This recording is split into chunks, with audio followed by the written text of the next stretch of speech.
शत्रूचा F-15 fighter jet पाडल्याचा इराणचा दावा। इस्रायलच्या शक्तिशाली F-15 विमानाला पाडल्याच्या दाव्यानं युद्ध आणखी भडकण्याची शक्यता।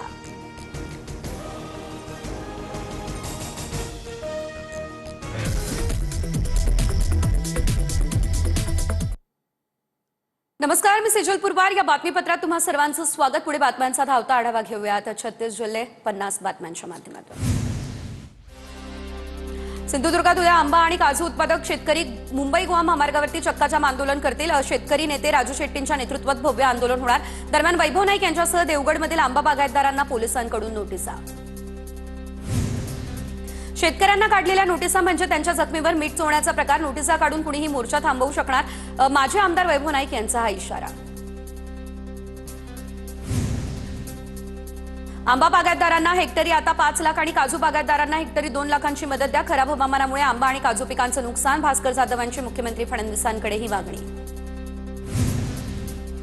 मुंबईमध्ये मागील 7 दिवसांपासून धनगर आरक्षणासाठी आमरण उपोषण सुरू। गेल्या उपोषणावेळी 15 दिवसांमध्ये पत्रक काढण्याचं आश्वासन दिलेलं, मात्र अद्याप निर्णय न झाल्यानं GR निघेपर्यंत आंदोलन सुरू राहणार। दीपक बोराडे यांची ही प्रतिक्रिया समोर। जळगाव या ठिकाणच्या पाचोऱ्यामधील पिंपळगावात शेतकऱ्यांचं विविध मागण्यांसाठी आमरण उपोषण। पिंपळगाव ते झरंडी रस्त्याचं काँक्रिटीकरण करण्याची शेतकऱ्यांची मागणी।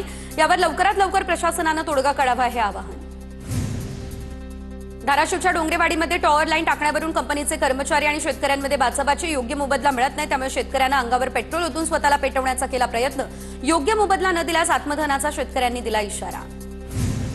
रस्ता नाही त्यामुळे मुलामुलींची लग्न होईना, तर तब्बल 75 वर्षांपासून आजपर्यंत नंदीवाले वसाहतीला रस्ताच नाही, त्यामुळे स्थानिक नागरिकांचं जीवन ठप्प। कोल्हापूरच्या शिरोळ तालुक्यातील कोथळी गावातली ही गंभीर परिस्थिती। जळगावच्या धरण गावातील साळवा गावामध्ये नागरिकांनी रातोरात परस्पर छत्रपती शिवाजी महाराजांचा पुतळा बसवला, त्यामुळे गोंधळ। विनापरवानगी पुतळा बसवल्यावरून पुतळा काढण्यावेळी नागरिकांसाठी या।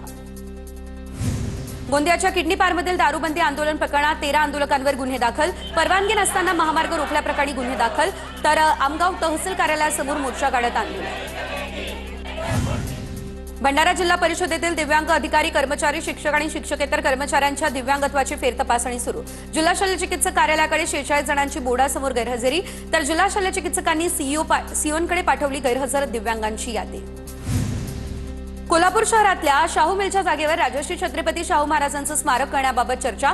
खासदार शाहू छत्रपती यांनी शाहू मिलच्या जागेची केली पाहणी। 28 मार्चला शाहू स्मारकाबाबत चर्चा करण्यासाठी सर्वपक्षीय लोकप्रतिनिधींची बैठक। पंढरपूरच्या 4000 कोटींच्या कॉरिडॉर प्रकल्पाला वेग। पुढील काही महिन्यांमध्ये भूसंपादन प्रक्रियेला सुरुवात होईल।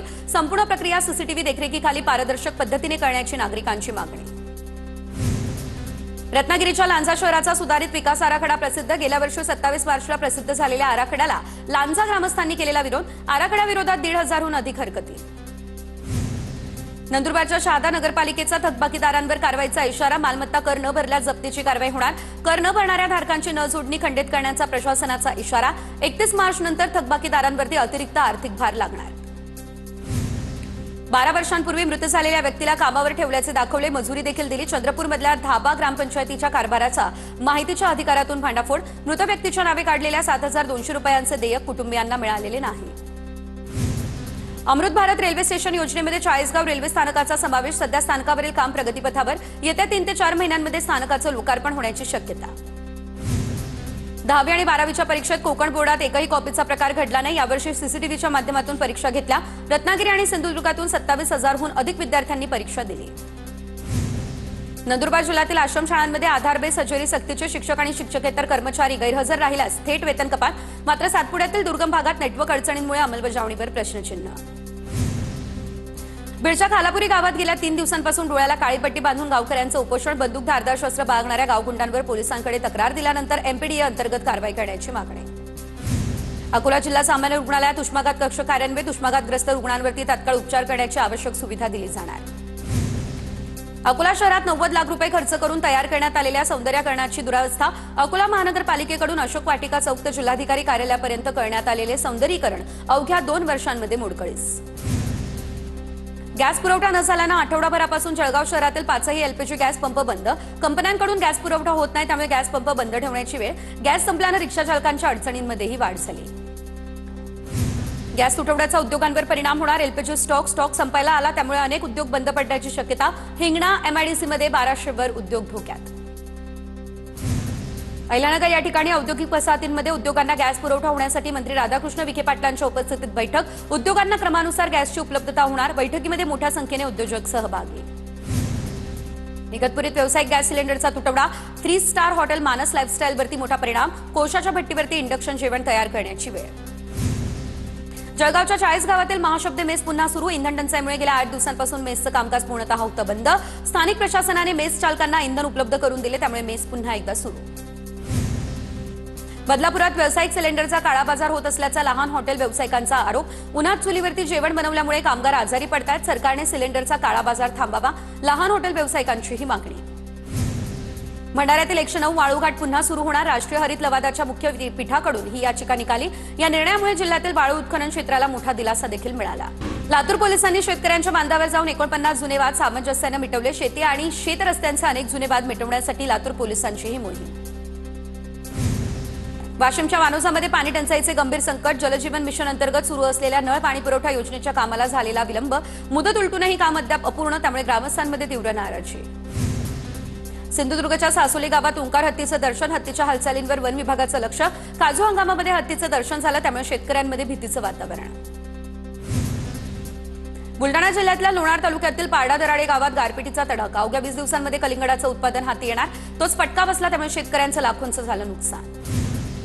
नांदेड जिल्ह्यातल्या 280 हेक्टरवरील पिकांना अवकाळी पावसाचा फटका। 448 शेतकऱ्यांचं नुकसान। टरबूज, खरबूज, गहू, ज्वारी यासह फळबागांचं मोठ्या प्रमाणात नुकसान झालं। पुण्याच्या राजगुरुनगरमध्ये युरिया खताची तीव्र टंचाई। खेड तालुक्यामध्ये शेतकऱ्यांच्या लांबच लांब रांगा। गॅस टंचाईमुळे खत उत्पादनावर मोठा परिणाम झाला। वादळी वाऱ्यामुळे निफाड तालुक्यातील खडक माळेगाव या ठिकाणी 1 एकर द्राक्षबाग जमीनदोस्त। शेतकऱ्याचे 3 ते 4 लाखांचे नुकसान। शासनानं मदत करावी अशी शेतकऱ्यांची मागणी। कराड तालुक्यात वादळी वाऱ्यासह गारांच्या पावसामुळे शेतकऱ्याचं नुकसान। काढण्यात आलेले ज्वारीचे पीक शेतात भुईसपाट। हिंगोली जिल्ह्यात हळद काढणीला सुरुवात। अतिवृष्टीमुळे हळदीच्या उत्पादनात मोठी घट। 3500 ते 4000 पर्यंत हळदीचे भाव पडले। हळद उत्पादक शेतकरी संकटात। जळगावच्या धरणगाव तालुक्यातील वराडमध्ये वादळी वाऱ्यामुळे 4 एकरवरील ज्वारी जमीनदोस्त। जवळपास 100 क्विंटल ज्वारीचं उत्पन्न। अपेक्षित असताना ज्वारी पूर्णतः आडवी पडली, त्यामुळे शेतकऱ्यांचं मोठं नुकसान। धुळ्याच्या वरखेडी गावामध्ये वादळी वाऱ्यामुळे शेतकऱ्यांच्या चिकू पिकाचं नुकसान। वादळामुळे सुमारे 600 ते 700 किलो चिकू शेतात पडल्याची घटना। 2 ते 2.5 लाख रुपयांचं नुकसान। नुकसान भरपाई देण्याची शेतकऱ्यांची मागणी। लासलगाव कृषी उत्पन्न बाजार समिती 7 दिवस बंद राहणार। 26 मार्च ते 1 एप्रिलपर्यंत कांदा लिलाव ठप्प राहणार। सार्वजनिक सुट्ट्या आणि मार्च अखेरच्या पार्श्वभूमीवर बाजार समिती बंद असेल। शेगावच्या श्री गजानन महाराज संस्थानच्या 132व्या श्रीराम नवमी उत्सवाला सुरुवात। 26 मार्च रोजी स्वाहाकार यज्ञाची पूर्णाहुती देणार। दररोज विविध धार्मिक कार्यक्रमांचं आयोजन। साताऱ्याच्या बनपुरीमधील श्री क्षेत्र नाईकबा यात्रेला सुरुवात। यात्रेसाठी महाराष्ट्रासह कर्नाटकमधील भाविक बैलगाडीतून यात्रेसाठी दाखल। जालन्याच्या जाफराबाद तालुक्यातील अकोला देव गावामध्ये शंकरपेटाचं आयोजन। भाजप नेते रावसाहेब दानवेंनी घेतला शंकरपेटातील बैलजोडी पळवण्याचा आनंद। मार्च महिना शेवटाकडे जात असताना नांदेडमध्ये तापमानात वाढ। अंगाची काहिली होत असल्यानं नागरिकांकडून तहान भागवण्यासाठी माठाची मागणी वाढली। धुळ्याच्या शिरपूरमध्ये शेतकऱ्यांच्या व्यापाऱ्यांकडून पिळवणूक। युद्धाचं कारण देत पपईला अवघा 7 ते 8 रुपयांचा कवडी मोलदर। पपई उत्पादक शेतकऱ्यांना मोठ्या प्रमाणात आर्थिक फटका बसला।